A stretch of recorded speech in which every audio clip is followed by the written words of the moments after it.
Okay, so in test number 11, we conducted internal testing using gear without random modifiers to evaluate the gap created by primary attributes, the white stats. Confirmed gear gap remains significant. Yeah. Warlord tier players using rare items struggled to defeat or only narrowly matched players in the 19 to 2100 range who are equipped with legendary gear. This is largely due to the relatively large disparities that still exist in weapon damage and armor rating. While one might argue that this simply highlights a lack of skill expression, when placed in an equal gear environment, Warlord tier groups won overwhelmingly. A similar test was conducted internally during patch 69, but at the time, the primary goal was to examine the gap caused by random modifiers. This time, I wanted to completely remove them and verify the results once more. Moving forward, we'll likely continue narrowing these gaps, such as those mentioned above, until they align with our intended balance. All right, hold up. So he's saying Warlord guys that are at like really high MMR in Arena, struggled to defeat or only narrowly matched players that were wearing legendary gear. Okay. And then when those people were put in equal gear tiers, the Warlord level guys beat the 19 to 2100 guys. Like a lot. Right. Okay. I guess that makes sense, right? Because then you've got good skill expression. You've got guys that know what they're doing plus good gear equals steamroll.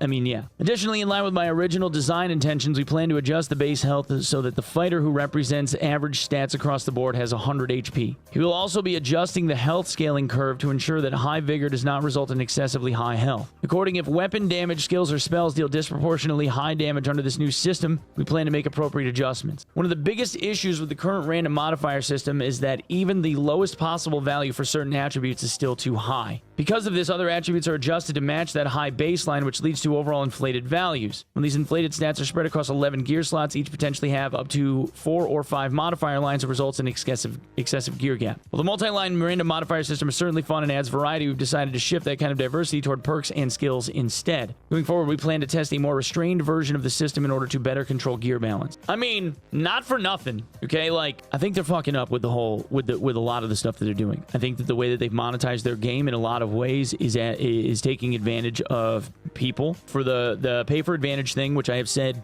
dozens of times, is like pay for convenience is pay to win. What it comes down to is what people are willing to pay, right? If they believe that it's okay, like Tarkov, Gray Zone Warfare, the Cycle Frontier, Arena Breakout Infinite, which is predatorily pay to win, Delta Force, sort of, kind of, not really, but all of those games that have been either touted as being something that people loved or historically had been something that people say is a great game to play. They love it, you know, has strong player bases, whatever. Or in the case of the Cycle, like guys say all the time how much they miss it. It was their favorite like extraction game. They loved it. Every single one of those games had pay for convenience packages as the price tag went up, or still do. And no one, to my knowledge, said anything about it being pay to win until about somewhere but like midway through 2024. Like really no one bitched about it. And like every time I've really asked somebody about Tarkov and how it's pay to win, like I always go like, oh, what version of Tarkov do you own? And they always say EOD. I own Edge of Darkness. So like, when did you get Edge of Darkness? Like 2018? And you didn't think it was pay to win in 2018 when you bought it, right? Like you've had it for this entire time. You had it for 6 years and you didn't say that it was pay to win until it started becoming like a fad, right? That being said, like everyone's going to have that line that they're willing to draw in the sand to say whether or not something is like too excessive or not. And I've always said like, you should just buy with your wallet, right? Like purchase it or don't purchase it. If you don't purchase it, you're telling them that you don't want that bullshit. And then, you know, if you want to be verbal about it, be verbal about it. And I agree with stuff being on that continuum of pay to win. It's again, everybody's going to make their own decisions on what they are willing to take or not, right? But I do say, I still have said that I think that certain pieces of the way that they've monetized this game are predatory. Like taking away the sales slots and giving them back is bullshit. I honestly don't think that the social spaces thing, the way that they're trying to construct it, is predatory because it's a purely cosmetic, like nonsensical, has no bearing on whether or not the game is played better or worse by anyone. It has no effect on gameplay whatsoever. And it ends up being like a 24/7 social space. It's like somebody wanting to buy their own Minecraft server directly from Minecraft for a couple of bucks a month. Like it doesn't change how Minecraft gets played, right? But you can do that if you want to, and it's not given to people for free. And you can go there and talk to whoever's in there anytime you want, as long as like the population cap isn't hit or whatever. But it doesn't matter. Like I don't give a shit. Like if they want to charge for it, they can charge for it. I'm not paying for it. Somebody else might. I don't care, right? And like but again, like the whole pay to win thing and how they predatorily monetize their game, those design decisions I think are flawed. I've said that from the start. And I wish that rather than putting as much energy they have into trying to monetize their game more and more, that they would focus more on just giving like good content. And if the point is now to like refine the balance that they're making, like balance passes in the game that they're making, if that's the point for them now, then they should make those balance passes, do it, get it done, and do it. Finally fucking do it for now that it's been 2 years. Finally do it the right way so that it ends up becoming like a really good framework to build the game off of. If this is that inflection point where everybody's like, wow, this game is dog shit and the devs are dog shit, like take the fucking hits, rebuild the game from the ground up, pull a No Man's Sky, eat shit for a year, and then have everybody start making memes about how amazing the game is and how you learned your lesson or whatever, right? Like genuinely turn it around, because like they need to put as much effort into making it a quality gaming experience as they have with trying to earn money from the dwindling player base the way that they have. You know, because if you look at the way that they've monetized the game, it looks like they put a lot of thought process into like ways to monetize the game effectively, but I feel like the equivalent has not been done for the way that the game is played. You know what I'm saying? So like now that all of that yap, right? If we're boxing all of that yap up, looking at this and how much thought is going into this, I actually am starting to go like, okay, he's finally putting some fucking thought into this shit. Adjusting the health scaling curve to ensure that high vigor does not result in excessively high health. And he's talking about like certain stats when they get stacked up end up being overpowered, right? Like look at the 21 true damage like sorcerer. If you can get your hands on those pieces of gear and you can stack up that much true damage, you will one-shot the universe, right? Like you become him without even trying. You don't need anything else. So this is actually really good. It's actually really good because what this ultimately boils down to is it gives people counterplay ability, right? Like you won't have the ability to chunk out somebody's health so excessively to where like you become a 1 or a 2 hit. And that's kind of the point. So I actually agree, strangely enough, over the last 3 weeks where I haven't been, I actually like this because it actually looks like he's thinking. But then again, he's got to prove it. So who the fuck knows? One of the biggest issues with the current random modifier system is even the lowest possible value. Oh yeah, too high, right? Multi-lane random modifiers. So I agree with this too. If you get like that perfect BIS piece of gear that's worth, 5 keys or whatever, and then you get 11 pieces of gear that are just like that, just because you're able to no life the game and you got a lot of keys worth of loot off of bossing or something to build like some god tier kit or 2. You know what I mean? Like it makes sense. I believe that for the game to truly move forward, the goal should be to have solo, duo, and trio queues work smoothly together within a single instance, as I mentioned earlier. Like I'm good with this too. Just give them mechanics so that the solo guys can win. We'll implement all indirect systems that help players enjoy playing even with unbalanced parties. On the other hand, we will gradually remove the artificial features that were necessary to separate players into different queues or brackets based on their player type or the amount of time they invested in the game. He's talking about rookie lobbies. We've decided to not use the current system where interaction times change depending on conditions. Yeah, so on test right now, he's saying that like looting boss corpses and player corpses, they've removed the excess amount of time it takes to loot something that you didn't kill. So they're changing that back. So now everybody gets fast loot again. This feature was temporarily created to address complaints in 3v3 where players were wearing expensive gear, kill an opponent, and chase the remaining enemies, then have the defeated player's corpse stolen by others. Right. He doesn't like that. Like, people were bitching that they were getting ratted. I believe that after player killing occurs, protecting the corpse, the loot and the reward of victory from being stolen by other players should also be a strategic choice. Kind of agree with that too. Chat, anybody that knows my history, like Tarkov and stuff, right? I've always been a proponent of saying, like, if it hurts, it hurts. Like, how many times have I said, like, the game doesn't give a fuck about your feelings? And then they started getting in their fifis about it and try to, like, start holding hands. I didn't mind. I don't think I minded that there was, like, a different timer on the whole corpse thing, but it also never really stopped people from getting ratted anyway. It just meant that, like, instead of them getting ratted in after 5 seconds when somebody was in there stealing loot, it took 30. So I really didn't see a big difference. I also believe this increases the survival chances of a party that has lost a member and create variables in 1v3 situations. I believe that for the mixed queue system to succeed, players must have ways to escape even when being chased in combat, and various forms of 1v3 scenarios should be possible. Yeah.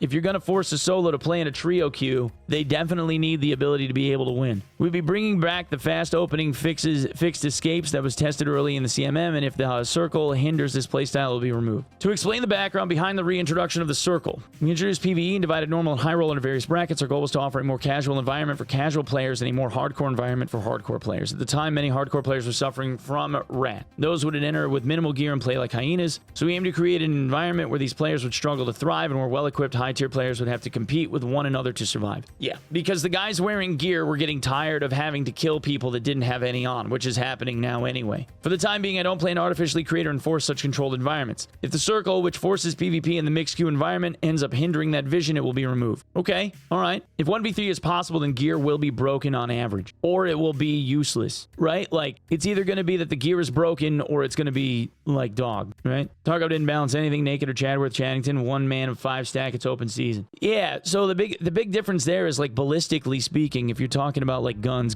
kill easy, right? And everybody knows and is accepted that guns kill easy. So when you have a guy that, like, you know, lights up a 5-man with an M4 and just starts mowing down a crowd, it's because that's what guns are capable of. So everybody kind of just accepts, well, it's a gun game, that's what guns do. And everybody's kind of like, all right, fine. In a game like this, because it's high fantasy or whatever, it's less accepted because everybody doesn't think that, like, one magic missile to the face should be killing everyone, you know? Plus, like, there's that whole thing where people are like, but I want to be able to do, like, melee shit. So if you're a wizard and you're blasting people with magic missiles, or if you're a ranger and you're hitting people in the heads with a bow or a windlass or something, and you're like, well, it should be killing everybody in one hit because, you know, time to kill or whatever. Anyone that doesn't have that ability, that needs to be able to get in close to kill people, loses because of the ranged meta that it would automatically turn into, right? So it's not like that cut and dry, unfortunately. Solo duo queue means 50 to 65% of the player base will have to make a choice to play at a disadvantage, and most won't. Right, yeah. So there's going to have to be like a stat buff kind of adjustment that's given to people that are playing solo that duos don't get as much of and that trios get none of, really, in order to be able to balance the playing field, right? Because if you don't do that, I don't know how else you're going to make it so that solos thrive, like if they're capable of winning or not, right? Like, you'd have to give them some type of buff for playing by themselves to level it. I don't know how else you would do it. On a side note, there's some sad news. Our inventory guy has left the company. As a result, features like inventory sorting, search functions, and additional bags and quivers will be further delayed for the time being. Wait, there was an inventory guy? You might find it surprising, as do I, that even with around 80 people having joined and left the company over time, there's currently no one to take over this task, but that's the reality we're facing. We're thinking hard about how to address this gap so we can ease your inconvenience as soon as possible. I'm always deeply sorry about these things. The one guy that does inventory shit, just make arrows and bolts stack in the hundreds, problem solved. I mean, let's be honest, quivers will just make rangers' lives easier. And honestly, who wants to help a ranger? Anyone really? Does anyone really want to help a ranger out? I'm having a hard time getting behind that one. No one, right? Did inventory guy even get anything done? I don't know. All the homies hate rangers. I mean, I play a sorcerer, so it all comes full circle. Everybody bitches about me too. Maybe not me personally, but the class, I guess. Dude, it's not just me, right, that thinks like things are getting mismanaged a bit. On the outside looking in from a consumer standpoint, it's not just me, right? Like, I know that I've said this for like the last 3 or 4 weeks, anytime that we have this conversation, but it feels like things have been mismanaged a bit. Not even just in like the direction decisions that get made from like the designs that are getting done in like what they're going to pursue. But okay, like Rust has been around a long time, right? Face Punch is like 30 guys. They're 30 very talented people, but it's a fit and trim shop, but it's 30 guys. I actually have sat down and talked with like one of their lead modelers that has handmade a lot of their prop, a lot of guns especially. Like his primary function is to lead a team that makes the firearms in the game. And it's like, I've seen what he's capable of and the stuff that he does, and it makes me wonder like how much experience the guys that they are hiring at Iron Mace have. And I kind of wonder whether the people that are working there just don't have any. Like I know that I've said this before. I think that the company, because of all the legal bullshit, has kind of been given like this scarlet letter where like only the degens of the gaming like production world in South Korea would go work there because they're either brand new or they fucked over a bunch of other job opportunities. And like those are the only people that are left that would take a job from them because of the stigma. That or like everybody's an admin assistant. I don't know. It ain't on me to try and like figure out where the mismanagement's happening. It's just that on the consumer side of things. And this has nothing to do with like whether or not they're being communicative, because I know that people try to take them to task and say that they never hear anything from them. I actually think that they are pretty, like as devs go,